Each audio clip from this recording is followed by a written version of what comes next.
የመከታው ካሚካዚ ድሮን ወይም አጠራረፍ ራሱ ትንሽ የመከታው ካሚካዚ ድሮን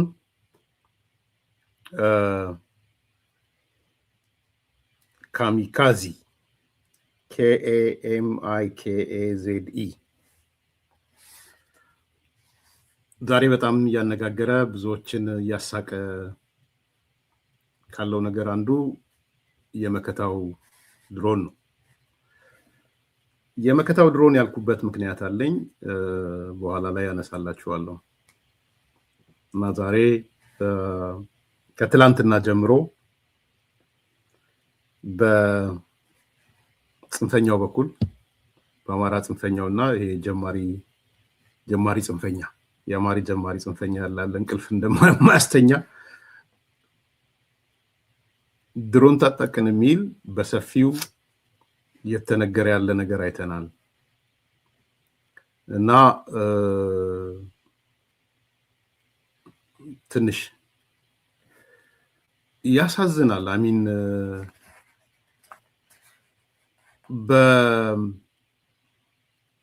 በቀልዱ በሰው ልጅ ህይወት ላይ ባይሆን ኖሮ ጥሩ ነበረ።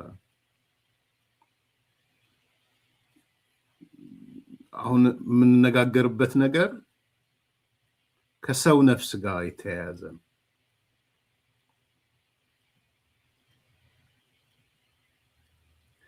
ያ ነው ፊልም ያደርገኝ። እኔ እውነት ለመናገር በቃ መራር ቀልድ የሚሆንብኝ ለዛ እንጂ እንደ ወትሮ ዝም ብሎ ቀልዶ መካሄድ ቢቻል ኖሮ ጥሩ ነበር። እና ያልቅበት የማይጠገብ ቀልድ ባለቤቶች ዛሬ መተው ካሚካዚ ድሮን ታጠቅን ሰበር ዜና እና የዜና ማብራሪያ፣ በዛ ላይ ደግሞ የድሮኑ ባለቤት ወጥቶ የሚያብራራው ማለት ነው።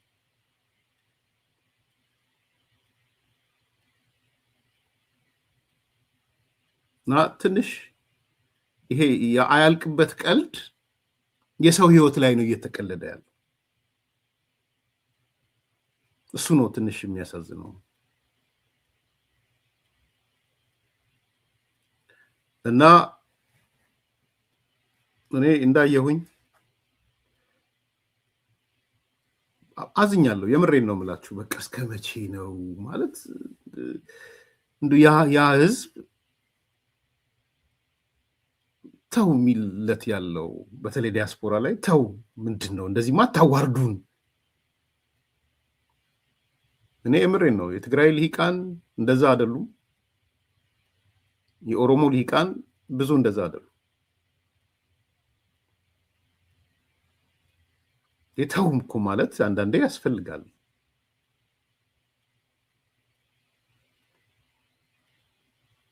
ሌላውን ዞር ብሎ መመልከት ነው እና ተመልክቶ ይሄ ነገር አያዋጣም፣ ይስቁብናል፣ እድሜ ልክ ነው የሚሳቅብን፣ መቀለጃ ሆንን እኮ ብለው ሊሂቁ ውጭ ያለው ዲያስፖራ ያለው የአማራ ሊሂቅ ተው፣ ጽንፈኛ የሚለውን ተውትና ሊሂቁ እኮ ተው ቢል ትንሽ ያፍራሉ። ባይዘው የማፈር ነገር ሊመጣ ይችላል። ግን ተው የሚላቸውም የለም። እኔ ምንድነው ምክንያቱም አልገባኝም። ለምንድነው ተው የሚላቸውም የጠፋው? ይፈሯቸዋል። አሁን መጥቶ ሰበር ዜና የካሚካዝ ድሮን ታጠቅን ምናምን ሲሉ ኩራት ነው፣ ክብር ነው፣ ዘመናዊነት መጣ ነው። ከዛ በኋላ እንደዚህ አይነት ሚዲያዎችን መስማት ያስፈልጋል፣ ተገቢም ነው።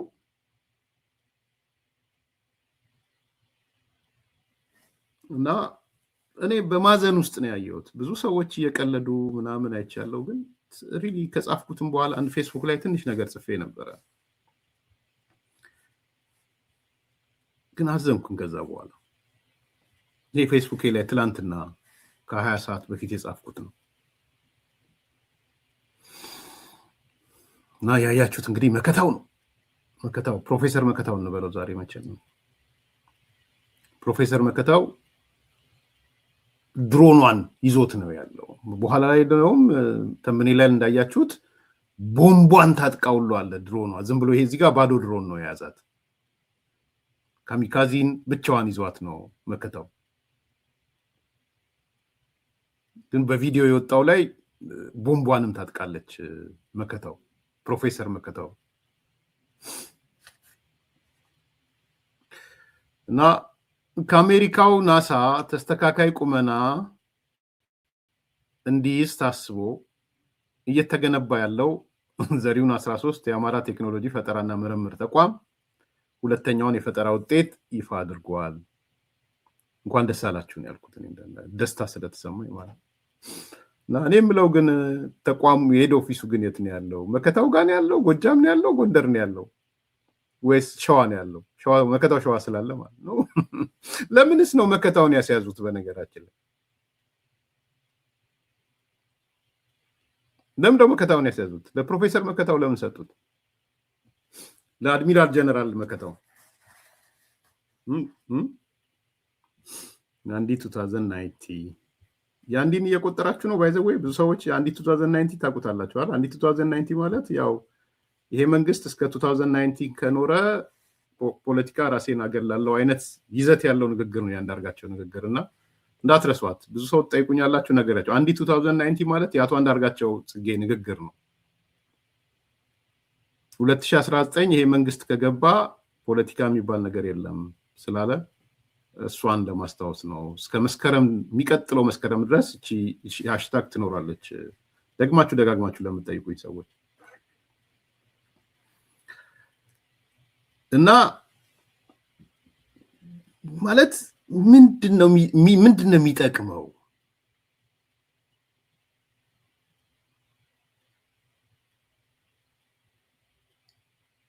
ማንን ነውስ ማለት ማን ነው የሚታለለው? በዚህ ፈርታል ይለኛል አንዱ። ስለ ፍራቻ ልንገር እንዴ? አዎ እኔ ስንት ጊዜ እንደምነግርህ አሁን በጣም ነው ምፈራው የአንድም ሰው ህይወት በዚህ ምክንያት እንዳይቀጠፍ ስለምፈልግ። በዚህ ምክንያት ያስጨነቀኝ ነገር ቴዎድሮስ እንዲህ አይነት የቅጥፈት ውሸት ይዛችሁ ትመጡና ያ ቅጥፈት ሌላውን የሆነ ሁለትም ሶስትም አታላችሁ ህይወት እንዲጠፋ ታደርጋላችሁ። እሱ ነው ያስጨነቀኝ ቴዎድሮስ። ምክንያቱም ይሄንን የሚያንጫጩ ሰዎች፣ ይሄን የሚያንኳኩ ሰዎች ዕውቀት አልባ እንደሆኑ አውቃለሁ። ብዙዎቹ ኔፓ እንደሆኑ አውቃለሁ። ግን ዲያስፖራ ሆኖ ነው የሚያንጫጩት የሚያንኳኩት። እዚህ ሲያንኳኩ ግን እዛ ምስኪን ገበሬ ምስኪን ምንም የማያውቀው ይሄድና አብሮ ይለጠፋል፣ ጉድ ይሆናል። ለዚህ ነው ያስጨነቀኝ ቴዎድሮስ። ንቄም አልተው ለዛ ነው ሚናቅ ነገር አለ፣ ነቀም ማተው ነገር አለ። ምክንያቱም ይሄ ትላንትና ሰምታይን ከሆነ ይሄ ቀጥታ ታጣቂው ጋር ቁጭ ብለው 10 15 20 ሆነው ያያሉ የኛም ፕሮግራም። እነሱን ነው ያስተማርኳቸው ያለሁት። ከማንም በላይ እንደውም ፎከሴ አንተ ሳትሆን እዛ በየጫካ በየምኑ ተቀምጠው ወይም በሰው ቤት ሄደው ተደብቀው የኛም ፕሮግራም ለሚያዩ የታጣቂው ኃይሎች አባላት ነው የምጨነቀው። ይገባል? ከዚህ በኋላ ይሄን ጥያቄ እንዳትጠይቅ ማለት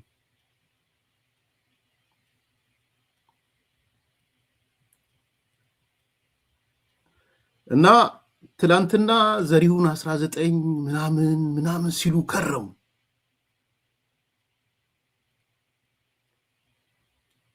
እንዴ ነገር ምንድነው? ዘሪሁን 19 ስንል ታስታውሳላችሁ? ዘሪሁን 19ን ወጡና እንደውም ከናሳ ተስተካካይ የሆነ የአማራውን ከፍታ የሚያሳይ ተቋም አቋቋምን አሉ።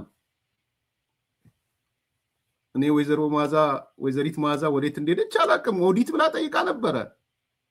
ኦዲቱ የታለ? ወይዘሪት መዓዛ ኦዲት እኮ ሁሉም ጋር ነው የሚሰራው። የአማራ ትግል ኦዲት አይደረግም ስትሉን፣ አዎ አልተደረገም። ዘሪሁን 13 ኦዲት አልተደረገም። ተቋሙ የደረሰ ስንት ተመራማሪዎችን አፈራ፣ ስንት ፕሮፌሰሮችን አፈራ። የአላዲን የጀነራል አላዲን የምርምር ተቋም የደረሰ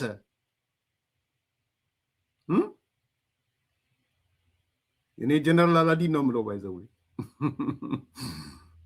እና የደረሰ ጀነራል አላዲን የነገረን ወጥቶ መግለጫ እንኳን ደስ አለ የኢትዮጵያ ሕዝብ የአማራ ሕዝብ ከዚህ በኋላ የዘሪሁን 13 የምርምር ተቋም ከናሳ ተስተካካይ ተቋም ተመስርቶልሃል።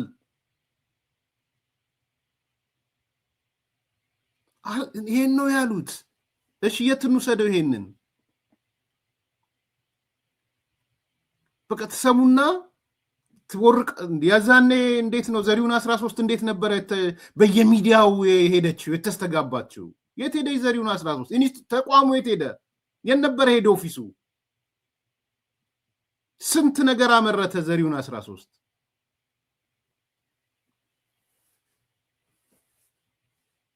ቀጠሉ ደግሞ አሁን እኮ እኛ የደረስንበት ቴክኖሎጂ ዳመና የሚያመጣ ቴክኖሎጂ ነው ደርሰናል አሉ። ልክ ጦርነት ስናስብ ደመና ከተማውን ደመና እናደርግና አይሮፕላን እንዳይንቀሳቀስ ድሮን እንዳይንቀሳቀስ እናደርጋለን አሉ። ማን ነው ወንድሜ? እንዳትወጣ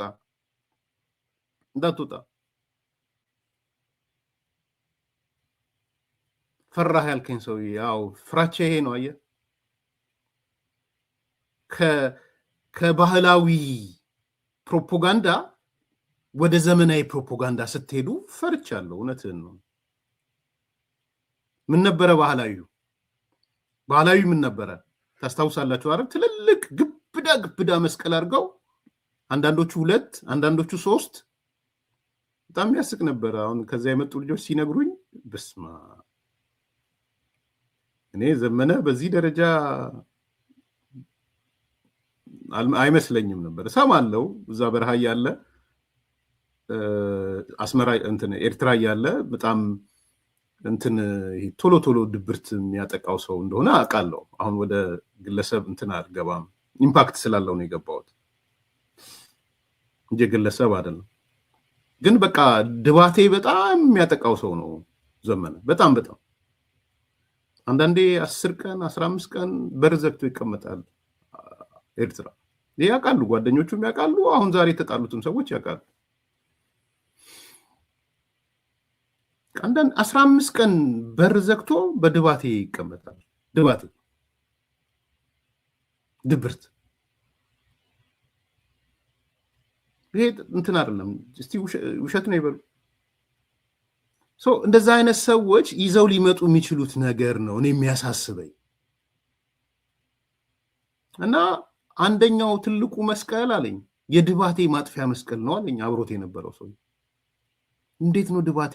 በቃ ድግምት ተሰርቶለት ይሄ ዲፕሬሽን እና እንደዚህ የሆነ ነገር። እኔ አሁን መስቀል እየተቸው ምን እየተቸው አይደለም። እምነቱም ግን ቢያስብበት ጥሩ ነው። እኔ እምነት ውስጥ አልገባም።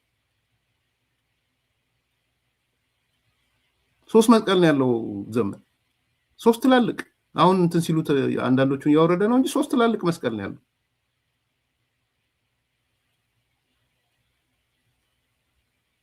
እና አንደኛው የድባቴ ማጥፊያ ነው። ይሄ ባህላዊው ነበር። አያችሁ፣ ሃይማኖታዊም ልትሉት ትችላላችሁ። እኔ ሃይማኖት ውስጥ አልገባውም፣ አልፈልግም መግባትም። ግን ድባቴ የሚያጠፋበት ተብሎ ነው የተሰጠ።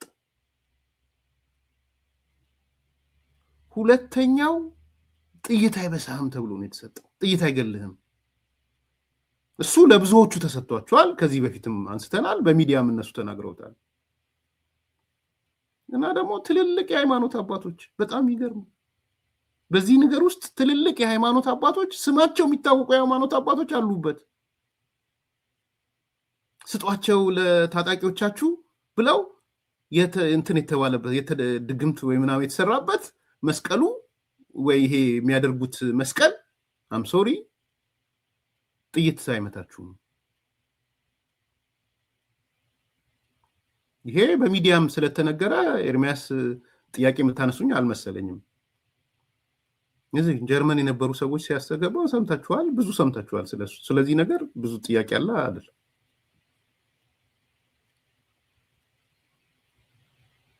ሶስተኛ የነገሩኝ ነገር የኢትዮጵያ መሪ የምትሆንበት ነው መስቀሉ። እያንዳንዳቸው ትርጉም አላቸው አለኝ። እያንዳንዳቸው ይሄ ባህላዊው ነው። ስለ ዘመናዊው ነው ልንመጣ። በአንድ በኩል ከድባቴ መውጫ አንድ መስቀል፣ ጥይት እንዳይገለው ሁለተኛ መስቀል፣ የኢትዮጵያ ንጉስ የሚሆንበት ከእናቱ ሆድ ማህፀን ጀምሮ የመጣበት ሌላኛ መስቀል፣ 3 እነዚህ ናቸው ነፃ የሚያወጡት ይሄ ማህበረሰብ። ሌሎች ይሄ እንትን ሌላውን ልቶ ጥሩ ስላልሆነ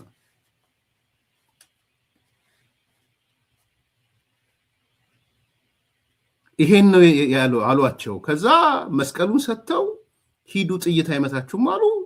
ግንባራቸውን ተመቱ፣ አለቁ እነዚህ ሰዎች።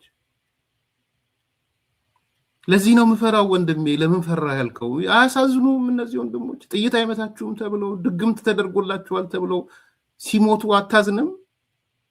አይሰማህም? ያንተ ወንድሞች ቢሆኑ ምን ይሰማሃል? የስጋ ወንድሞች ቢሆኑ።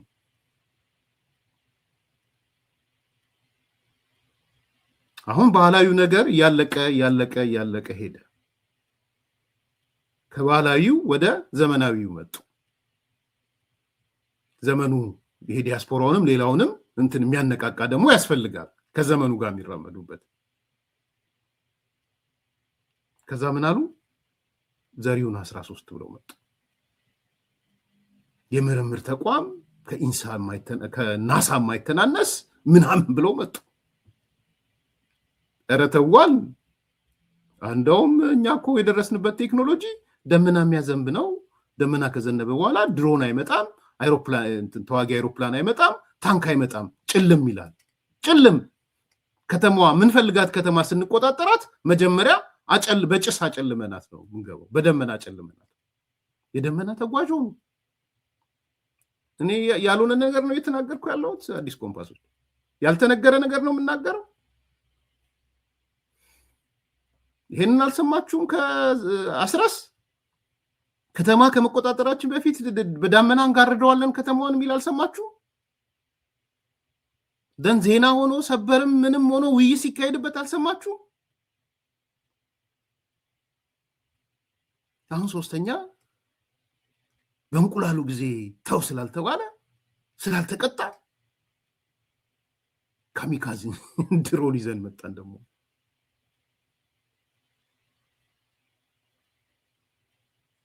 ደን በቃ ጮሁት በዲያስፖራ በምናም እነዚህ ጀማሪ ብሔርተኞች አሉ። ዘረኛው አማራው ጋር አስጣጉም ብለው ልመና መሬት እየተነጠፉ ያሉ አሉ። በእነሱ በምናምን ሰበር ዜና ብሎ መጣ አማራው።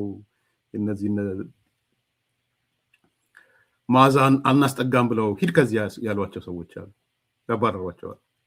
በቃ ቀን ከቀን መሬት ለመሬት እየተጎተቱ የሚለምኑ ማለት ነው። ድሮን ታጠቀ ተባለ።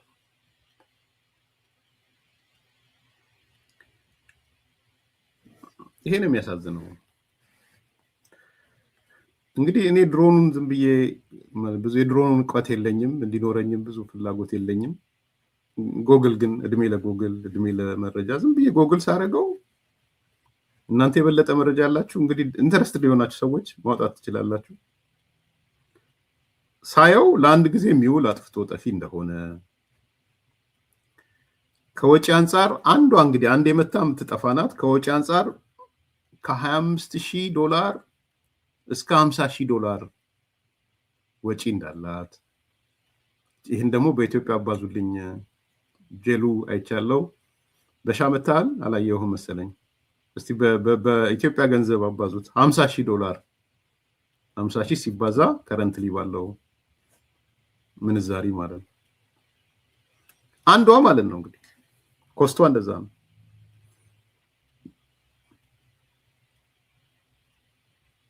እና I don't know እንደተባለው ጊዜ ማጥፋት ያስፈልጋል እንዴ?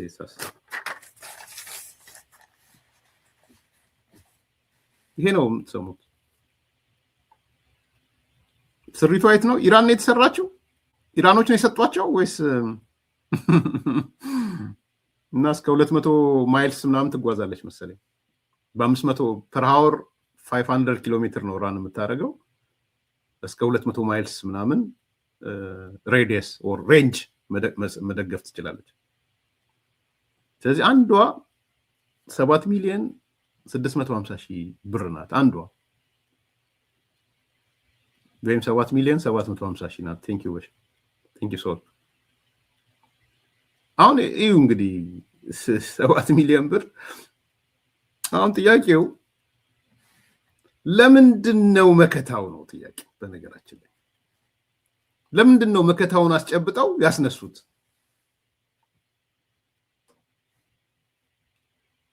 አሁን የንስል ነጋ ስትረስ ሊያይዝም እያልኳቸው አይደለም።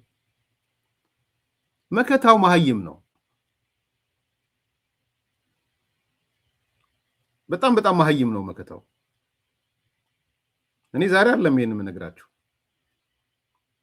በቃ ይሄ ፋርጣ የሚባል አይነት አሚን ይሄ የገጠር ልጅ ምናምን አንደርማይን እያደረኩ አይደለም።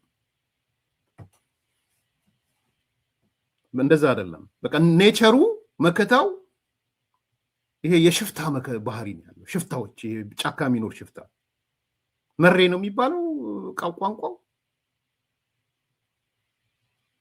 እና ይሄ በጣም እርጥብ ነው። በቃ በባህሪው እርጥብ ነው። ግን ደግሞ ምን አለ በመከታውና በጎጃሞቹ መካከል ልዩነት አለ። ሰራዊታቸውንም አላዋሃዱም። እምቢ ብሏል መከታው። ዝም ብሎ ምክትል ሊቀመንበር፣ ምክትል የጦር አዛዥ ምናምን አሉት እንጂ ፍላጎት የለውም። የለም ያ ድርጅት ይሄ አፋብን ነው ምናምን የሚባለው ድርጅት እኮ አሁን ሰራዊት ተዋህደ አልተዋህደም ሰራዊቱ። አሁን ቀጣዩ ታርጌታቸው መከታውን መምታት ነው፣ ማዋረድ።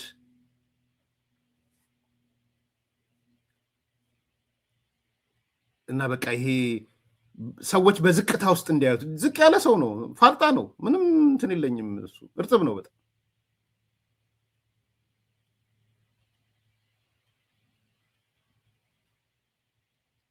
እና ይሄን ልጅ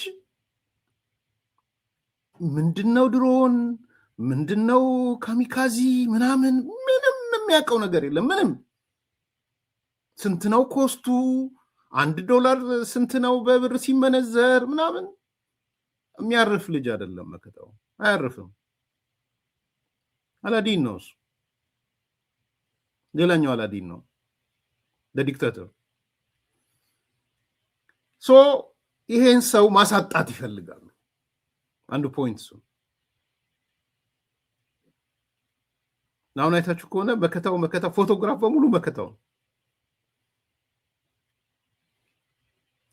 በዚህ ጎበዝ ነው አስረስ። ሰው በማሳጣት መምታት፣ እንደዚህ የሆነ ፋርጣዎቹን እንደዚህ ጉድ በማድረግ ጎበዝ ነው። ትንሽ ከተማ ይቀመስ ነው መሰለኝ አስረስ። እና እነዚህ እረኛ ዋጋ አለው። እረኛ በጣም ዋጋ አለው። ብልጥ እረኛ እንደ እረኞች ብልጥ እረኞች አሉ፣ ፊደል አልቀመሱም እንጂ። ይሄ ፋራ የሚባለው አይነት በአማርኛ ፋራ ነው የሚባለው አይደል? ፋራ ይሄ እንትን ጥርብ ነው፣ እኛ ጋር እርጥብ እንለው ነበር።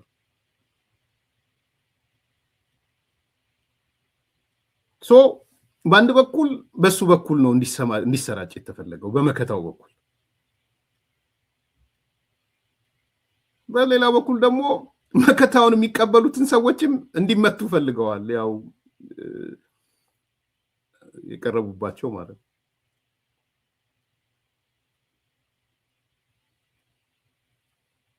ስለዚህ መከታውን ነጥለው እንዲሳቅበት ነው ያደረጉት። ተፒካል ሰገጤ ነው የዘመኑ ወሬ መሰለኝ። እኔ ከወጣሁ በኋላ ሰገጤ የሚለው ቃል ሰፍቷል። ይሄ ምንም ከሰውነት ጋር የተሳሰረ ነገር አይደለም። እንትን ነው ባህሪ ነው ያነሳን ያለው።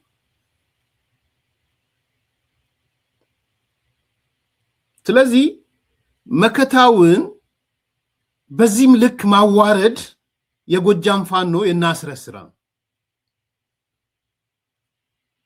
ሳያውቁት ቀርተው ኮስቱን ሳያውቁት ምኑን ሳያውቁት ምናምን አይደለም። እንዴት እንደሚሰራ ራሱ ኮኦፕሬት የሚደረግባቸው ቦታዎች አሉ። ዝም ብሎ እኮ አይደለም ድሮን። አላያችሁም? ቤቶች ሃውሶች አሉ፣ ዌር ሃውሶች ራሳቸውን የቻሉ እንትኖች አሉ። ድሮኖቹ ዝም ብሎ ድሮን አይተኮስም። ሬዲየስ ካልኩሌት ታደርጋለህ፣ ኤሪያዋን ስፔሲፊክ ቤቷን በጂፒኤስ ስፔሲፊክ ኖርዝ ዌስት ሳውዝ ብለህ የምትገኝበትን ቦታ ኤግዛክትሊ የምትጠቁም ቁጭ ብሎ ኦፕሬት የሚያደርግ ሲሪየስሊ የተማሩ ሰዎች አሉ ከጀርባ። መከታው አይደለም የሚልካት። ይሄ አካባቢ ማነው ግራንድ ጀስቲፋየር ሚስተር ግራንድ ጀስቲፋየር ምን ችግር አለው? ውጭ ሄጄ አሜሪካን ሀገር ሄጄ ድሮን መግዛት እችላለሁ፣ ሱቅ ሄጄ እገዛለሁ እንዳለው ማለት ነው። እኔ እንደውም ይቅርታ አልጠይቀው እንደ ሚስተር ግራንድ ጀስቲፋየር። አሁን ብዙ ሰው እያላገጠበት ስለሆነ አቶ ይልቃል ጌትነት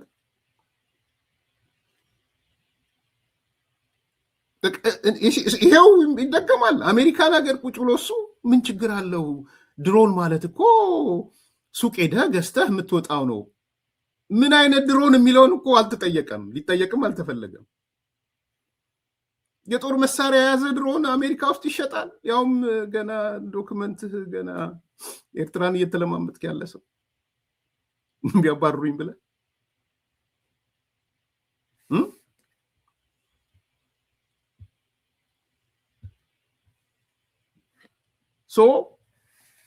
እነዚህ ሰዎች እዚህ ተነገራቸው። አሁን ሄዱና እዛ ካሚካዚ የሚባል ድሮን አመጣና ከዛ በሚዲያ ርዕስ ተሰጥቶ ሁሉ ተስተጋባ። እኔ አሚን ማለት ራስን አለማወቅህን መግለጥ ይቻላል። አለማወቅህን አላዋቂነትህን መግለጥ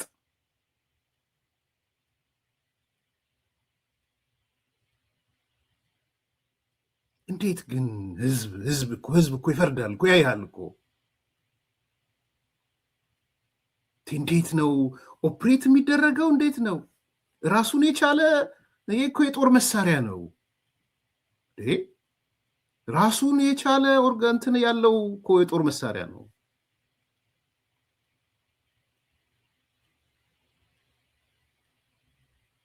ኦኬ አሁን ተመልከቱ፣ እንደዚህ ነው የሆነው። ይሄ ትልቁ ነጥብ ምንድን ነው? በቃ የህዝብ የመናቅ ጥግ ነው፣ ሌላ አይደለም። ኤንድ እንዳልኩት ነው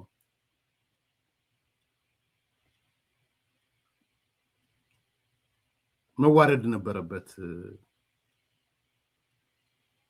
መከታው እና የእሱ ቢጤ የመከታው ቢጤ ደግሞ የት ይገኛል ተብሎ የመከታው ቢጤ ነው የቀረበው። መከታው ቢጤ አለው በነገራችን ላይ የመከታው ለቢጤው ቢጤው ለመከታው ማለት ነው። ሁለተኛው የኦቦ ዳውድ ፓርቲ ኦነግ ወደ ምርጫ መግባት ነው። እኔ ፖዚቲቭ ነገር ነው ያለኝ። አነጋጋሪ ሆነው እንዴት አማራ ክልል ይሄዳል ኦነግ ሆኖ ኦሮሞ ነፃነት ግንባር ሆኖ ሲያበቃ ለምንድነው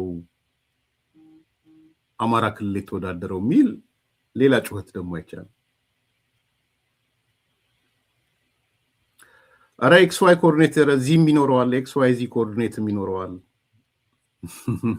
ስሪ ዳይሜንሽናል ነው ብዬ የማስበው አላውቀውም። እንዳልከው ፍጹም ኖት ኦንሊ ኤክስ ዋይ ኮኦርዲኔት ዝም ብሎ አይደለም። አንዱ የድሮን እኮ ፕሪሲሽን እኮ ነው። አንዱ ባላቅም ስል ዝም ብለው ጥልቅ እውቀት ነው የሌለኝ እንጂ this is እኮ ቲፒካል እኮ ማቴማቲክስ ነው እኮ ያለው እዚህ ጋር። ቲፒካል ፊዚክስ ማትስ ምንድን ነው ያለው? ሶ አስልተህ ሎኬሽን አስገብተህ ስፔሲፊክ ቦታውን እንዴ ዝም ብሎ ነው እንዴ አሜሪካኖቹ እና እስራኤሎቹ የኢራን መሪዎችን ገደልን ሲሉ የደህንነት ኃላፊውን ገደልን ምናምን ሲሉ ኤግዛክትሊ እኮ ያለበትን ቦታ ጠቁሞ እኮ ነው። በነገራችን ላይ ባለኝ ዳታ አማራ ክልል አብዛኞቹ ድሮኖች ታርጌታቸው መጥተዋል። የዚህ መንግስት የሚተኩሳቸው ድሮኖች እንደኛ ካሜራ አላቸው። ድሮኖቹ ራሱ ካሜራ አላቸው። ሌላም ካሜራ የሚያነሱም አሉ። ዝም ብሎ አይደለም እንዴ እንትን ገብቶ የነበረው እኮ ከ300 በላይ የህወሓት ታጣቂዎች እኮ ያለቁት በጣም በአጭር ሰዓት እኮ ነው ያለቁት። አፋርን ንድፈር ብለው ሲመጡ አፋር ንግባ ብለው የትግራይ የህወሓት ታጣቂዎች ሲመጡ እኮ በአጭር ጊዜ እኮ ነው ጭጭ ያሉት።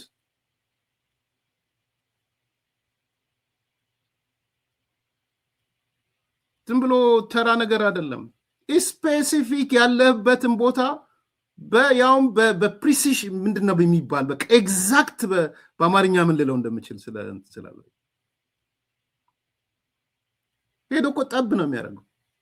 ያ ደግሞ ካሜራ አለው፣ ጂፒኤስ አለው፣ ኮኦርዲኔቱን ያሰለዋል፣ ኤክስ ኮኦርዲኔቱንም ዋዩንም ምን አሉ እዚሁ ነው።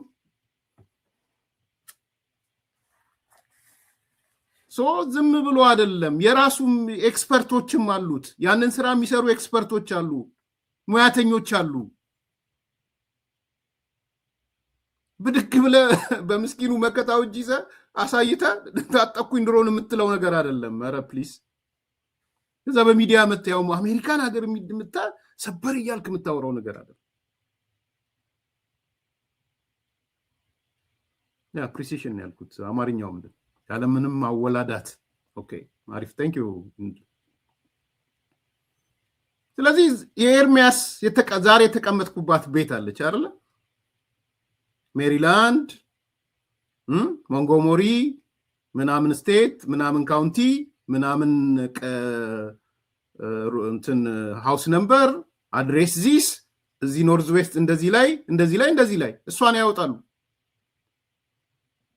ከዚህ በላይ መሄድ ስለማለት አልችልም። ከዛ በኋላ የኤርሚያስን ቤት እንምታ ካሉ የኤርሚያስን ቤት ይመታሉ። በቃ ይሄ እኮ ትልቅ እኮ ስራ የካሜራ አለው፣ ጂፒኤስ አለው፣ ፊዚክስ አለው፣ ማትስ አለው፣ ኮኦርዲኔት የማድረግ ነገሮች አሉ፣ ፕሪሲሽን ነው። ኧረ በጣም ብዙ ስራ ነው ወንድሞቼ።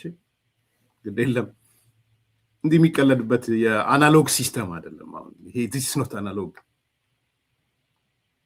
ኢትስ ኤ ኮምፕሊት ዲጂታል ነው። አናሎግ አይደለም። ይሄ ለአናሎግ ነው። አናሎግ የሆነው ነው። ምክንያቱም ቅድም ያልኳችሁ ነው። ከባህላዊ ኢሚዲየት ሽፍት ስላደረጉ ወደ ዘመናዊ ባህላዊው ነገር እንዳልሰራ ሰውም እንደደነገጠ አውቀዋል። ይሄው ሰው ነው ባህላዊ ላይ የነበረው ሰው ነው ሽፍት ያደረገው ወደ ዘመናዊ። አዲስ ሰው አይደለም። በነገራችን ባህላዊ ላይ የነበሩት ሰዎች ናቸው ዘመናዊውን በፕሮፓጋንዳ ፕሮሞት ሊያደርግ የመጡት። ባህላዊ ላይ ምን ሲሉ ነበረ? መስቀሉን ታደርጋለህ፣ ተደግሟል መስቀሉ፣ ጥይት አይመታህም፣ ሽው እያለ ይሄዳል ጥይቱ፣ ንጉሱ አንተ ነህ፣ ለዚህኛው ለድባቴ ይሄን ታደርጋለህ፣ ለጠላቶች ይሄን ታደርጋለህ ምናምን ሲል የነበረው አካል ራሱ ይሄን ፕሮፓጋንዳ ሲሰራ የነበረው ግልብጥ አለና ዘመናዊ ብሎ መጣ። ዘመናዊ ብሎ ሲመጣ አሁን ያለውን ይዞ መጣ። የተቀየረ ሰው አይደለም። በሁለቱ መሀል የሰው መቀየር የለም። አንድ ውቅር ውስጥ ነው ያሉት። ዘሪሁን 13 እና የዳመና ግርዶሽ በጠበቃ በአስረስ በኩል ሄደ። ደመና ግርዶሹና ዘሪሁን 13 ዘመናዊ ድሮኑ ደግሞ በመከታው በኩል መጣ። ሁለቱንም ያስተናገደው ሚዲያ ግን አንድ አይነት ነው። አንድ አይነቶች ናቸው። ባህላዊውንም ዘመናዊውንም የሚያስተናግዱት ማለት ነው። ስለዚህ ይሄንን በደንብ መረዳት ያስፈልጋል። ሶሪ ወደ ኋላ ተመለስኩኝ። ኢን ኤኒ ኬዝ እኔ ከኦቦ ዳውድ ጋር ነው። ኦቦ ዳውድ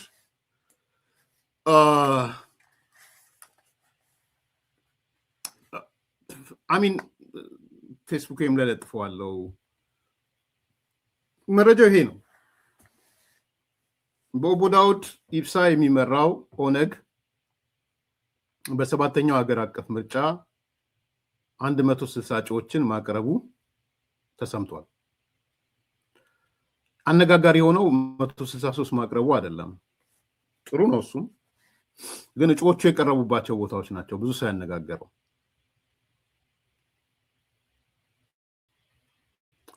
በአንደኛ በኦሮሚያ ክልል ነው ብዙ ያቀረቡት፣ ሁለተኛ በአማራ ክልል ነው፣ ሶስተኛ በሐረሪ ክልል ነው፣ አራተኛ በቤኒሻንጉል ጉሙዝ ክልል ነው፣ አምስተኛ በአዲስ አበባ ነው። ኦልሞስት 4 ክልሎችና አንድ የከተማ አስተዳደር ላይ አቅርበዋል። እኔም እንደጻፍኩት መልካም እድል ተመኝቼ የምርጫ ማኒፌስቶአችሁና ፕሮግራማችሁም ደግሞ አብራችሁ ብታሳውቁን በጣም ደስ ይለናል ብዬ ነው የለጠፍኩት። ትንሽ መንጫጫት ፈጥራ አያቻታለችም። ደግሞ ሚንጫጫው እኮ ጽምዶ ፈጠርን የሚለው የአማራ ጽንፈኛው እኮ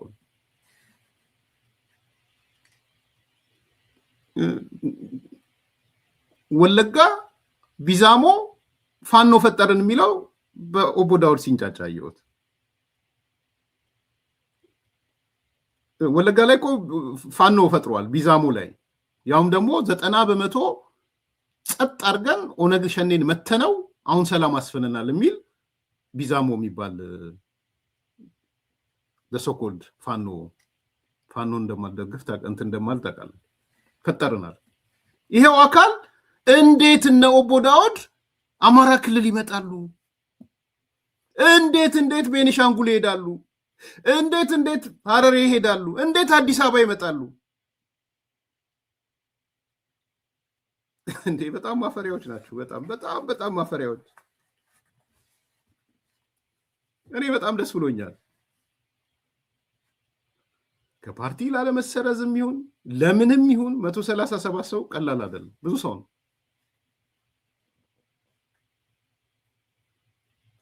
ባይሰረዝ ላለመሰረዝ ቢል ስንት ያስመዘግብ ነበረ ኦነግ እንዳለ ላለመሰረዝ ሲል የሚለውን ተወውና ባይሰረዝ ስንት ነው የሚያስመዘግበው ኦነግ? እርግጠኛ ሆኜ ልንገርህ እንደው እሱ ያለው አይነት ኢንቫይሮንመንት ቢኖር እንኳን 300 500 ማስመዝገብ አይችልም ኦነግ። ያለውን ማክሲመም ቁጥር ነው ያስመዘገበው። ማክሲመም ኦሮሚያ ያለው ፖለቲካ ኮምፕሊትሊ ተቀይሯል። እኔ እንደሱ ነው። ይሄ ላለመሰረዝ የሚሏችሁ ባይዘው ኦነግም ሆነ ኦፌኮ ሰው ስለሌላቸው የምሬን ነው የምነግራችሁ።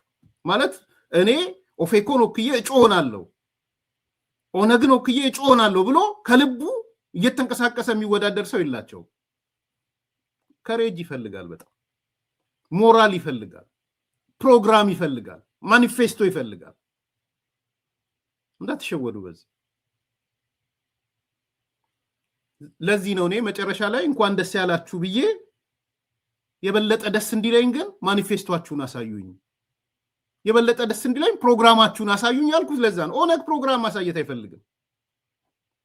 ኦነግ ማኒፌስቶ የለውም፣ ሰው የለውም ኦነግ። ያቺ ምክንያት አለች፣ ጨቋኝ ነው በጨቋኝነት በምን እቺ ለመዷት ቪክቲም ውዳለች።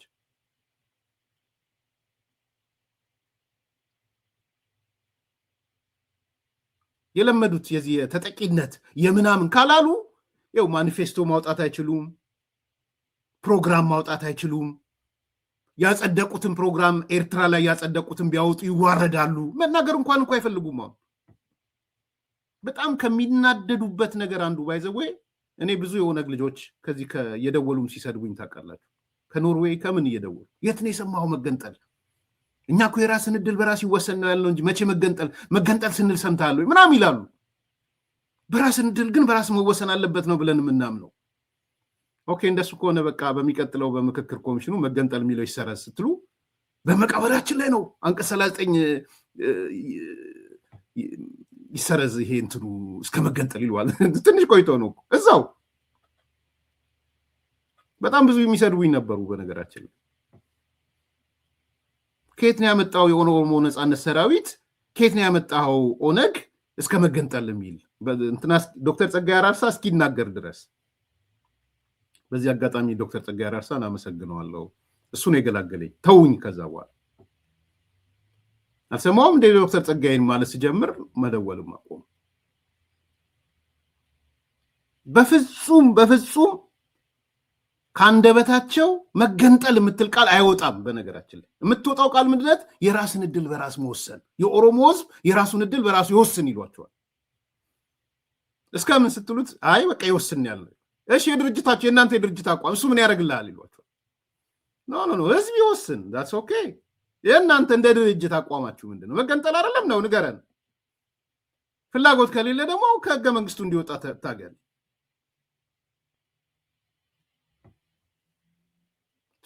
በፍጹም ማኒፌስቶ አያሳዩአችሁ፣ በፍጹም ፕሮግራም አያሳዩአችሁ። ጀስት ላይክ ሻቢያ ማለት ነው። ኦነግ የሻቢያ ግልባጭ ያሰለጠነውም ያሳደገውም ጡጦ እንትን ብሎ ያለውም ሻቢያ ነው። በደንብ ጡጦ አጥብቶ ያሳደገውም ሻቢያ ነው። ታውቃላችሁ። ምንም ይሄ የአደባባይ እውነት ነው። የሻቢያን ትርክትም ነው የወሰደው። የቅኝ ግዛት የምናምን ኢምፓየር ናት ኢትዮጵያ ምናምን የሚለውም የሻቢያ ትርክት ነው። ስለዚህ በምንም ተአምር እኔ የጠየቅኩትን ጥያቄ አይመልሱልኝም። እንደማይመልሱልኝ እያወቅኩ ነው። ደስ ብሎኛል 163 እጩዎች ማቅረባችሁ ደስ ብሎኛል። ኦሮሚያ ላይ፣ አማራ ላይ፣ ሀረሬ ላይ፣ ቤኒሻንጉል ላይ፣ አዲስ አበባ ላይ መምጣታችሁ ግን ደግሞ እወዳደራለሁ ስትሉ ፕሮግራማችሁን አሳዩን፣ ማኒፌስቶአችሁን አሳዩን፣ ውጡና ተፎካከሩ ያልኩት ለዛ ነው። የጠየኳቸው ለዛ ነው። ለምን እንደምትደብቋት? በውስጣችሁ ለምን ትይዙታላችሁ? ህዝብ ይፍረድ።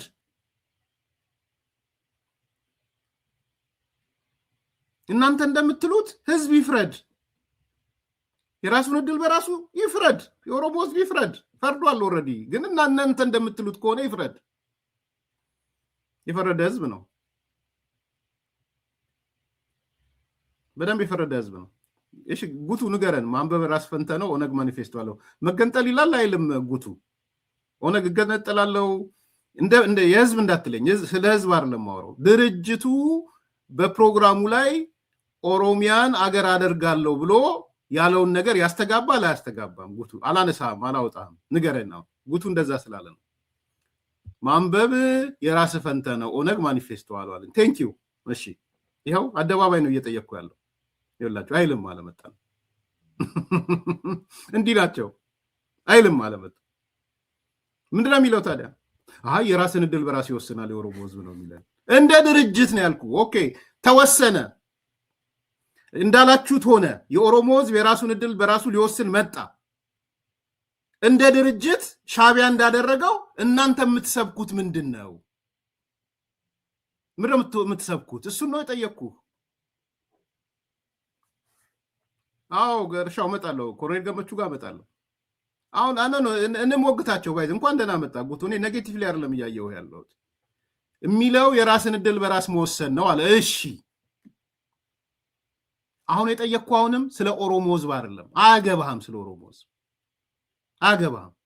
እኔም አንተም እኩል መብት ነው ያለን ኦሮሞ ህዝብ ላይ አንለስ እኔን ካልገፋኝ በስተቀር አዲስ አበባም ሌላውም እኩል መብት ነው ያለው። አሁን እየጠየቅኩ ያለሁት ወንድሜ ጉቱ ተወስኖ የኦሮሞ ህዝብ የራሱን እድል በራሱ እየወሰነ ባለበት ሰዓት የኦነግ ሰዎች ምን ብለው ነው የሚሰብኩት? እሷ መልሰው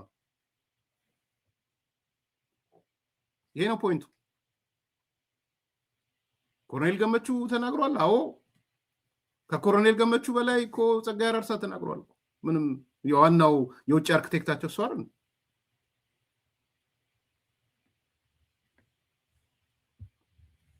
ራስን ዕድል በራስ መወሰንማ እኔ ምስማማለሁ። አንቀጽ 39 በደንብ አንብበው። ከዚህ በላይ ብዙ ከአንተ ጋር መከራከር አልፈልግም። አንቀጽ 39 ንዑስ አንቀጽ 1 ንዑስ አንቀጽ 2 ንዑስ አንቀጽ 3 ይላል። እኔ ኤርሚያስን ብትጠይቀኝ ንዑስ አንቀጽ 1 መነካት የለበት፣ ንዑስ አንቀጽ 2 መነካት የለበት። የራስህን ሀብት የራስህን ማስተዳደር የራስህን ዕጣ ፈንታ መወሰን መቅረት ከአንቀጹ እንዲነሳም አልጠይቅም። በፍጹም መነሳትም የለበትም ብዬ ነው ማምነው። እኔ ችግር ያለብኝ ንዑስ አንቀጽ 3 ቃሏን በሻ አስተካክለኝ፣ ንዑስ ከተሳሳትኩ ንዑስ አንቀጿን እስከ መገንጠል የምትለውን ነው ችግር ያለብን። ትደግፋለህ አትደግፍም ነው ጥያቄ። that's the point። ከዛ ቀጥሎ ደግሞ የድርጅታዊ አቋማችሁ ምንድነው ነው። ድርጅት እንደ ድርጅት ይሄን ደግሞ ማን ነው እስቲ ውሸቱን ነው ኮሎኔል ገመቹ ያለው ውሸት ነው፣ ዶክተር ጸጋዬ አራርሳ ያለው ውሸት ነው፣ እኛ ኦሮሚያ የምትባል ሀገር ነው ኢትዮጵያ ኢምፓየር ናት አላልንም በሉና አውጡ። ይሄን የነገሯችኋል። ይሄ ነው የፓርቲ ፕሮግራም የህዝብ ሊሆን አይችልም በፍጹም። እሱ ነው ስተታቸው። ብዙዎቹ ፓርቲ ቲፒኤልኤፍ፣ የሻቢያ፣ የህወሓት ኢትዮጵያ ውስጥ የነበሩ ፓርቲዎች ትልቁ ስተታቸው የፓርቲ ፕሮግራም የህዝብ ያደርጉታል። ራሳቸውን እኮ እንደ ኦሮሞ ህዝብ ወኪል ያደርጉና ሌላውን ሰው እኮ ኤክስተርናላይዝ ያደርጋሉ። ራሳቸውን እንደ ተጋሩ ወኪል ያደርጉና ሌላውን እንደ ሶስተኛ ወገን ያደርጋሉ። ራሳቸውን የአማራ ወኪል ያደርጉና ሌላውን ማን ሰጠህ አማራነት? ማን የሰጠህ አማራ ህዝብን? ማን የሰጠህ የትግራይን ህዝብ? ማን የሰጠህ የኦሮሞን ህዝብ? ማንም አልሰጠህም።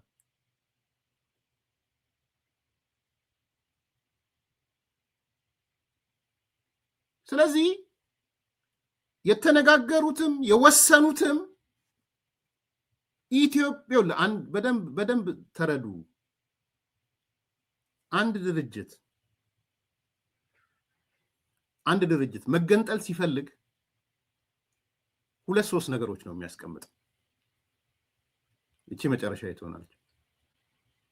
አንደኛ በተለይ አፍሪካን ሀገር ላይ በቅኝ ግዛት ተይዣለሁ ነው የሚላችሁ። እሱ ነው አንደኛው ምልክት። በቅኝ ግዛት ተይዣለሁ ካለ በህጉ መሰረት በቅኝ ግዛት የተያዙ አገሮች ወይም አካባቢዎች ነፃ ይወጣሉ። ኦኬ፣ የተባበሩ መንግስታት ባስቀመጠውም ዝም ብሎ አይደለም የሚያቀነቅ ኢትዮጵያ ኢምፓየር ናት፣ ኢትዮጵያ እንዲህ ናት፣ ቅኝ ግዛት ይዛኛለች የሚሉት ለኤርትራም ስለሰራ ለሌሎቹም ስለሰራ በቅኝ ግዛት የተያዘ ህዝብ ነፃ ይወጣል። ይሄን ትርክት የሚከተሉት ለዛ ነው። ይሄን ቀይረዋል አልቀየሩም። ኦነግ ይሄን ቀይረዋል አልቀየረም። ስቲል የሚያስበው ኢትዮጵያ ቅኝ ገዢ ናት ብሎ ነው የሚያስበው። ተሳሳት። ሁለተኛው ሁለት ነው ብያቸዋለሁ። ጄኖሳይድ ተፈጽሞብኛል። ሁለተኛው እኔ አሁን እዚህ ውስጥ የትግራይ ህዝብ ጄኖሳይድ ተፈጽሟል አልተፈጸመ ምናምን ክርክር ውስጥ እንድትገቡ አልፈልግም። ምሳሌ ወደ ትግራይ ልውሰዳችሁ ብዬ ነው። የትግራይ ጽንፈኛው ግን ቀን ከሌሊት እየመጣ ጆሮአችሁን የሚያደነቁራችሁ ቀን ከሌሊት እየመጣ የትግራይ ጽንፈኛው ነው ያልኩት። ጄኖሳይድ የሚላችሁ በባዶ እንዳይመስላችሁ። ጄኖሳይድ የሚላችሁ የትግራይ ጽንፈኛው አምኖት ቶኪንግ አባውት የትግራይ ሊቃን ፌር የሚናገሩት በኢትዮጵያ ማዕቀፍ ውስጥ የሚናገሩትን አይደለም። የትግራይ ጽንፈኛው ነው ያልኳችሁ። ደጋግሞ ጄኖሳይድ የሚላችሁ ጆሮአችሁ እስኪተላ ጄኖሳይድ የሚለው አገር መመስረት ስለሚፈልግ ሁለቱ ናቸው አገር መመስረቻ መንገዶች። አንድ ማህበረሰብ ጄኖሳይድ ተፈጽሞበታል ከተባለ ከዛኛው ማህበረሰብ ጋር ይኑር ተብሎ አይባልም። ሊገንጠል ነው የሚሏቸው። እንደ ጀስቲፊኬሽን ይመጣል ጄኖሳይድ። ስለ ቆረቆሯ ዛሬ ጄኖሳይድ ፈጸመብኝ ከሚለው ጋር ሻቢያ ጋር አንሶላ እየተጋፈፈ ዲዩ ቲንክ ለትግራይ ህዝብ የሚያስብ ነው? ጄኖሳይድ ሲል ጄኖሳይድ ፈጸመብኝ ካለው ሻቢያ ጋር ነው አብሮ እየተኛለው። እሺ ጌታዬ ብሎ የሻቢያን ጫማ ነው የሚልሰው ከዲሲ ሄዶ ኤርትራ ጫማ ልሶ ነው የመጣ ኢሳያስ አፈወርቂ። በየቀኑ ነው ጫማ የሚልሱት። ደጋግሞ ስማ፣ እነዚሁ ሰዎች ስቧቸው ግን ጄኖሳይድ ይላሉ። ለምንድነው ጄኖሳይድ የሚሉት እነዚህ የትግራይ ጽንፈኞች? ምክንያቱም ጄኖሳይድን ካመጣህ አገር የመሆን እድል ታገኛለህ። ሁለት ነገሮች ናቸው ያሉት። በደንብ ክሊር ሆኖ ወሰለ አንቀጽ 1 39 በጣም መኖር አንቀጽ 2 የጻፈላችሁ ሚዛናዊ ውክልና ቋንቋን ሃይማኖትን እንትን ማለት መጽሐፍ ቋንቋ የማሳደግ ወዘተ አንቀጽ 2 ይላል በሳቴንክ ይወሽ 39 እንደሚለው ማንኛውም የኢትዮጵያ ብሔር ብሔረሰብ ህዝብ በቋንቋ የመናገር የመጽሐፍ ቋንቋውን የማሳደግ ባህሉን የመግለጽ የማዳበር የማስፋፋት እንዲሁም ታሪኩን የማንከባከብ መብት አለው። እቺ በቀይ ቀለም ነው የምትጻፈው፣ አትቀየር። ልንገራችሁ፣ በፍጹም አትቀየር። በፍጹም አትቀየርም። እንጂ 3 የተባለችውም አትቀየርም። እንጂ ምን ይላል? ይህ መብት ብሔሩ ብሔረሰቡ ህዝቡ በሰፈረበት መልክዓ ምድር ራሱን የማስተዳደር መንግስታዊ ተቋማት የማቋቋም እንዲሁም በክልሉ በፌዴራል አስተዳደሮች ውስጥ ሚዛናዊ ውክልና የማግኘት መብቱን ያጠቃልላል። በቀይ መስመር ተሰምራ ነው የምትጻፈው። ችግር ያለው 4 ላይ ነው ማለት ነው። አንቀጽ 4 ነው ማለት ነው። ይገርማል። የብሔር ብሔረሰቦች ህዝቦች ራስን ድል በራስ መወሰን ትኖርና ወንድሜ እስከ መገንጠል ነው እንድትወጣ ይፈልግ ነው። እስከ መገንጠል የሚል አይሰራም። ኢትዮጵያ አትገነጣጠልም። ያብዳሉ። አሁን ልክ እንዲህ ስትላቸው በቃ ህመማቸው ይነሳል፣ ይነዝራሉ። የኦነግ በሽታም እዚህ ጋር ነው ያለው። የህወሓት ዲዛይን አድርጎ ነው። ምን ጥያቄ ያለው? ምንም ያኔ እኮ ሶማሌን ለማስቀረት ምናምን ትገነጠላላችሁ ብለናችሁ ስለነበረ እኔ እኮ ፓርቲ ውስጥ ነበርኩኝ። የዚህ ጥያቄ እኮ ክርክር ነበር። ለምን አንድ ሀገር እስከ መገንጠል የሚል ለምን ታስገባለች? ይሄ እኮ የባልና ሚስት እንደ ባልና ሚስት ኬዝ ለምን ይታያል? እንዴት ሰው በጣም አሪፍ ነገር አንዱ ዓለም ሲናገር ሰምቼዋለሁ። የኢዜማው አንድ ዓለም በኬቶ የጋብቻ ፊርማ ማለት አት ዘ ሴም ታይም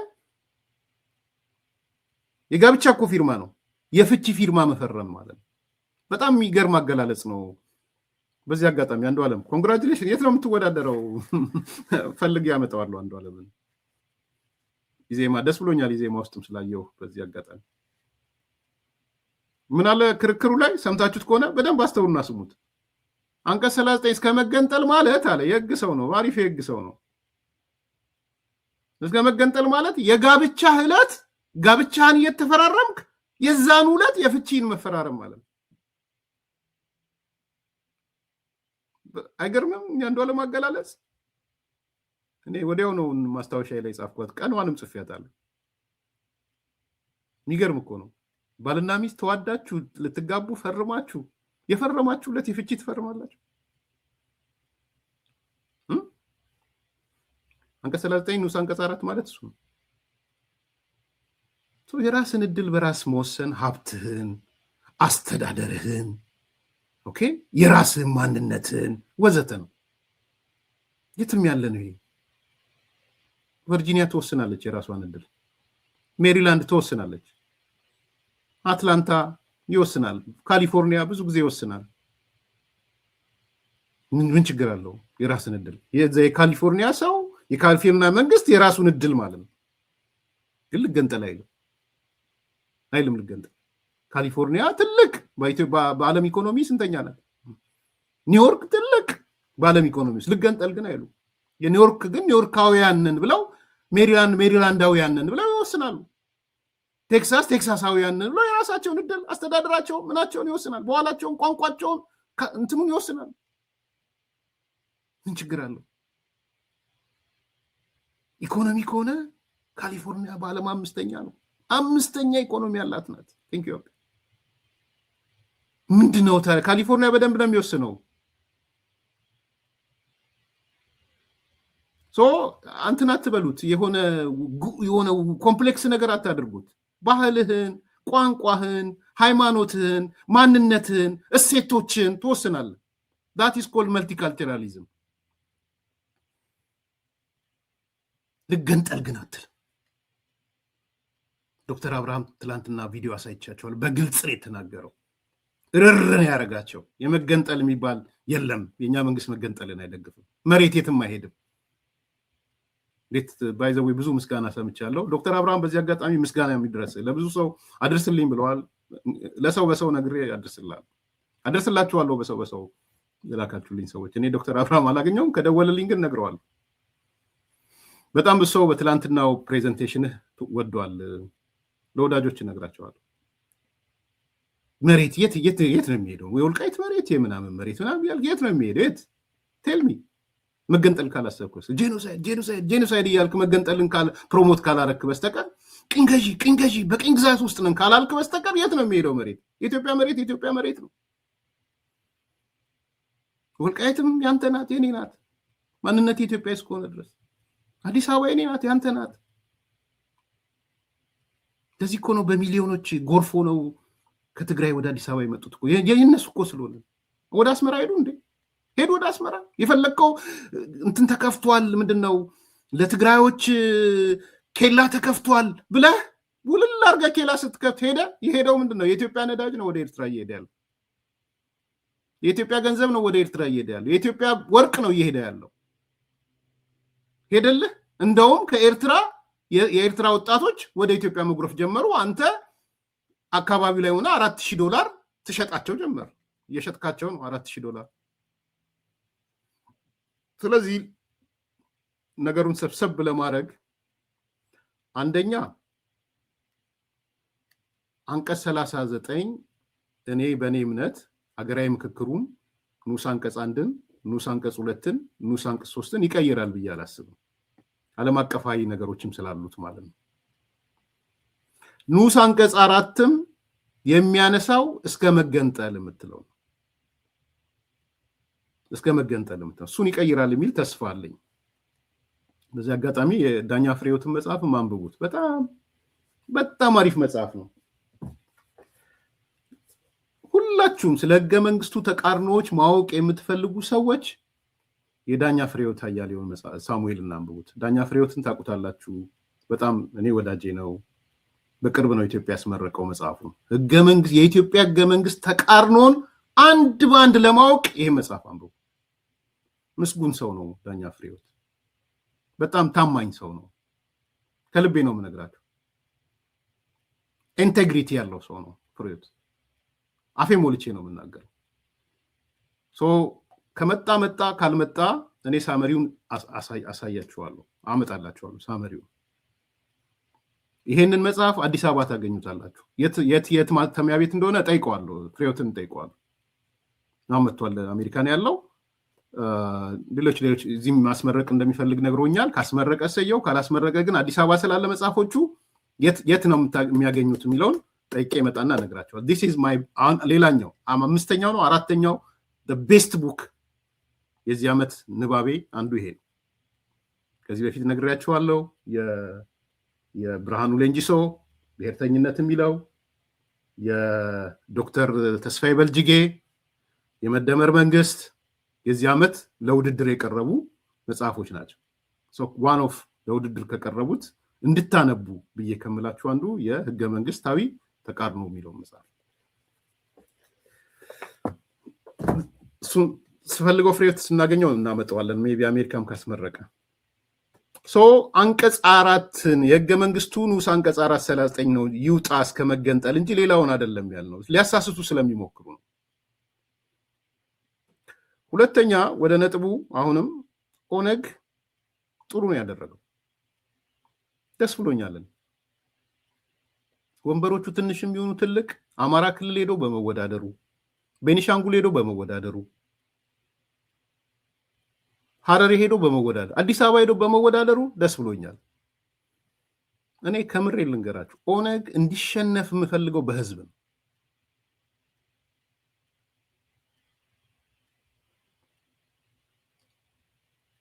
ሙሉ ለሙሉ ሰው አቅርቦ በቃ ሙሉ ለሙሉ እንዲሸነፍ የምፈልገው እኔ በህዝብ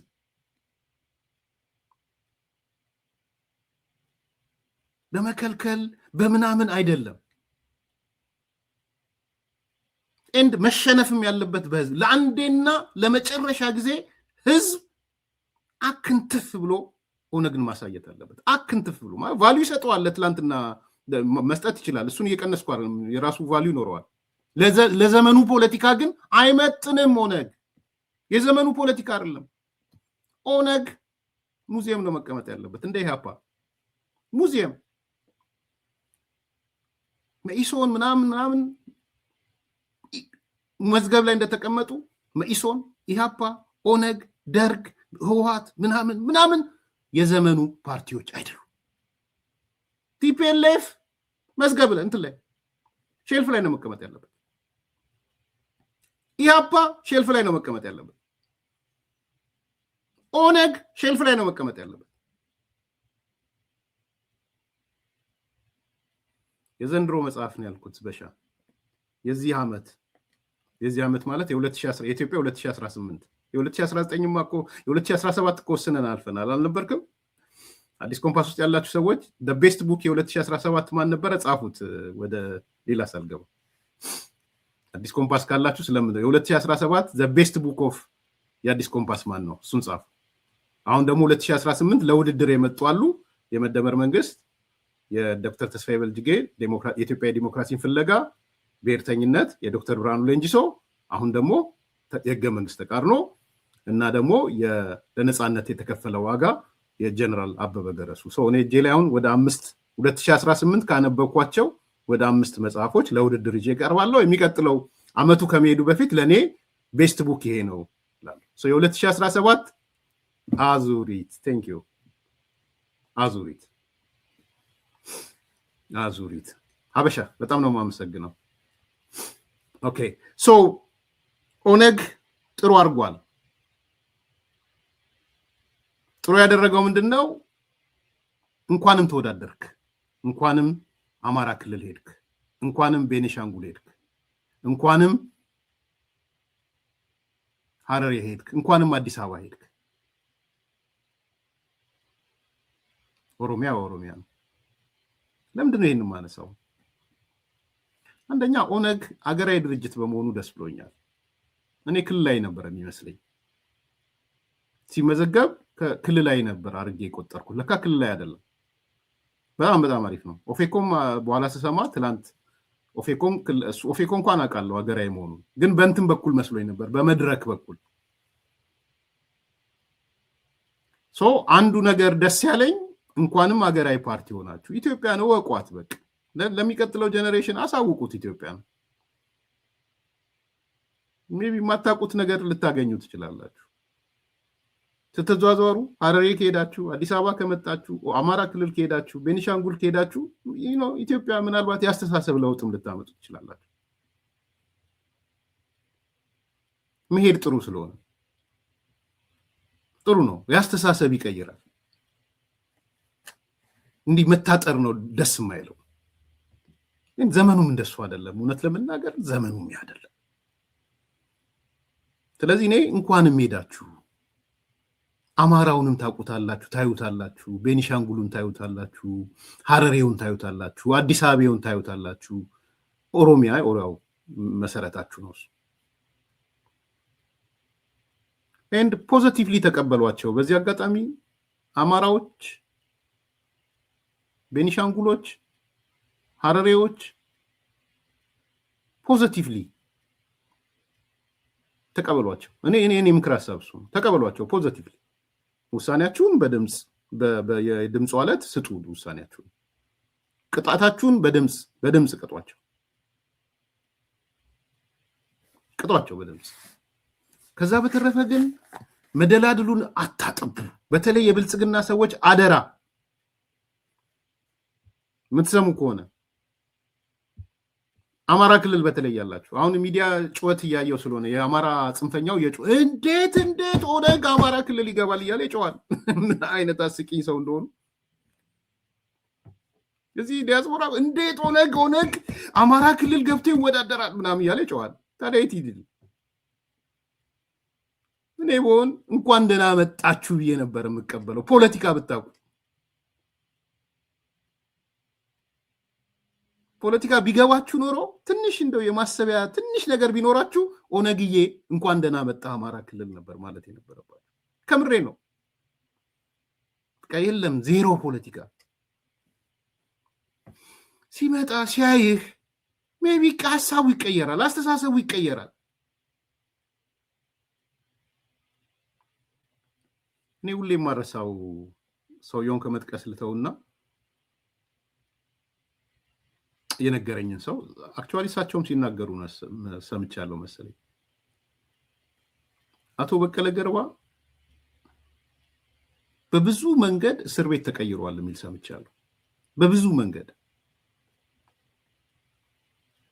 ያው ሚኒሶታ በአካል ያለ ሰው ስለሆነ ከተሳሳት ወጥቶ ይናገር። ግን እንደ እስር ቤት ብዙ ነገሮች ቀይረውታል። እሳቸው ጋር ቅርብ የሆኑ ሰው እስካሁንም ጓደኛ የሆኑ በፖለቲካ አመለካከት የተለያዩ እኮ ናቸው። በተለይ የማስታውሰው ይሄ ጎንደር ላይ የጎንደር ደም የኦሮሞ ደም ደሜ ነው የሚል ሲደመጥ it was a turning point እንደሰማሁት። ጎንደር ላይ የአማራ ደም ደሜ ነው የሚል ሜሴጅ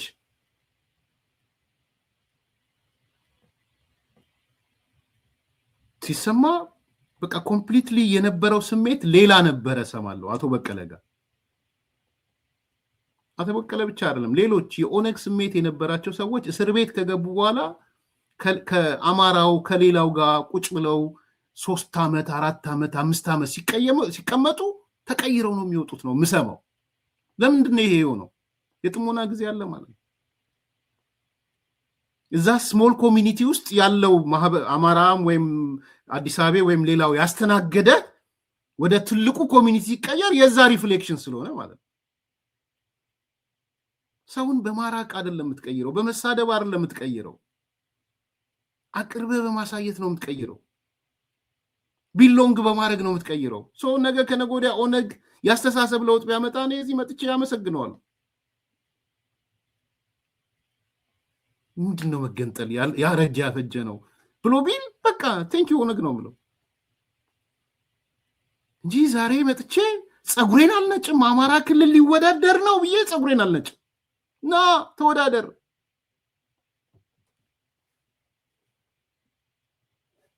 አይ ነው ሂሳቡ ይገባኛል። እነዘመነ ምርጫ የሚወዳደር ሰው እንገላለን ስላሉ ኦነግ ደግሞ እስቲ ትገሉኝና ያሳያችኋለሁ ብሎ ነው ሄደው። አንዱ ምክንያት የሚመስለኝ ቅኔ ነው እዛ ውስጥ ያለው ቅኔ ነው እየተቀኙ ያሉት ኦነጎች። ጥሩ ነው እሱ። ግን ትልቁ ፖይንት ለኔ ኦነግ እንኳን የኢትዮጵያ አቀፍ ድርጅት ሆነ፣ ከዛ የተለያየ ቦታም ይወዳደር። አሁን እንደሰማሁት አማራ ክልል ኦሮሚያ ልዩ ዞን ውስጥ ነው የሚወዳደረው። ከኦሮሚያ ልዩ ዞንም ወጥተህ ተወዳደር፣ ባህር ዳር ሜዳ ቢሆን ተወዳደር፣ አገር አቀፍ እስከሆንክ ድረስ ተወዳደር። ከሚሴም ብቻ ሌላም ቦታ ሂድና ተወዳደር፣ አፋርም ሂድና ተወዳደር። ስለዚህ እኔ ደስ ብሎኛል። ደስ ያላላችሁ ሰዎች አዝናለሁ፣ በጣም ነው ማዝነው። ግን ጥሩ ነው ያደረጋችሁት፣ ኦነጎች ጥሩ ነው ያደረጋችሁት። አፕሪሼት አድርጓቸው። መጨረሻ ላይ ግን በድምጻችሁ ቅጧቸው። እሷ መልእክት ማስቀመጥ ግን እፈልጋለሁ። የመጨረሻ ቀን ላይ ቅጧቸው በድምጽ። እስከዛ ድረስ ግን ይኑሩ፣ እንደፈለጉ ይንቀሳቀሱ፣ የፈለጉትን ሐሳብ ያራምዱ፣ እስከፈለጉ ሰላም እስከሆነ ድረስ። ይሄንን በደንብ እንድትገነዘቡ ትፈልጋለሁ። ላይክ አድርጉ፣ ሰብስክራይብ አድርጉ፣ ሼር አድርጉ። አፍታ ቆይታ በኋላ እመለሳለሁ። ታላቅ የምስራች ከሜሪትስ ፕሮፐርቲስ ለንግድ ሱቅ ፈላጊዎች በሙሉ እርሱ ይነግዱ እንጂ ትርፋማ የሚሆኑባቸውን አላያም ቢያከራዩአቸው አዋጭ የሆኑ የንግድ ሱቆችን በመሃል ተክለ ሃይማኖት ለሽያጭ ማቅረባችንን ስንገልጽ በታላቅ ደስታ ነው። ሜሪትስ ፕሮፐርቲ ከሰፊ ካሬ አማራጭ ጋር ከ14 ካሬ እስከ 40 ካሬ የንግድ ሱቆችን ከ3.8 ሚሊዮን ብር አጠቃላይ ክፍያ ጀምሮ እንዲሁም ቀድሞ ለሚመጡ ውስን ደንበኞች በ3 ወር ጊዜ ውስጥ የሚረከባቸውን ስራ ማላመጃ የንግድ ሱቆችን ከነጻ ስጦታ ጋር ይዘንሎት ቀርበናል። እንዲሁም የመኖሪያ አፓርትመንቶችን ለምትፈልጉ ውድ ደንበኞቻችን ሜሪትስ ፕሮፐርቲ አራዳ ፓርክ ፊት ለፊት ከባለ 1 እስከ ባለ 3 መኝታ አፓርትመንቶችን ከ30% ታላቅ ቅናሽ ጋር ይዘንሎት ቀርበናል። ታዲያ ይህ የማይደገም ዕድል ሳያመልጦ